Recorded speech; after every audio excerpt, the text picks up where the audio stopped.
पुण्यातील काळे पडळ पोलिसांनी मोठी कारवाई करत रेकॉर्डवरील आणि तडीपार आरोपींना 2 गावठी पिस्तूल, 4 मॅगझिन आणि 4 जिवंत काडतुसे जप्त केले आहेत। या कारवाईत एकूण 4,44,000 रुपयांचा मुद्देमाल हस्तगत करण्यात आला असून गोपनीय माहितीच्या आधारे काळे पडळ पोलीस ठाण्याच्या तपास पथकाने हेवन पार्क ते लक्ष्मी पार्क परिसरात सापळा रचून आरोपी आकाश संतोष भारती आणि दीपक राम लिस्ट यांना ताब्यात घेतले। त्यांच्याकडून 1 गावठी पिस्तूल, मॅगझिन आणि जिवंत काडतुसे जप्त करण्यात आले।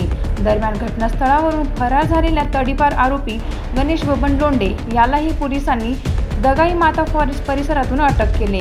त्याच्याकडून आणखी 1 गावठी पिस्तूल आणि काडतुसे जप्त करण्यात आली। या तिघांविरोधात भारतीय हत्यार कायदा आणि इतर कायद्यान्वये गुन्हा दाखल करण्यात आला असून पुढील तपास सहाय्यक पोलीस निरीक्षक अमित शेटे करत आहेत। टाइम्स ऑफ महाराष्ट्र न्यूजसाठी पुणे प्रतिनिधी आमिर इनामदार यांचा रिपोर्ट।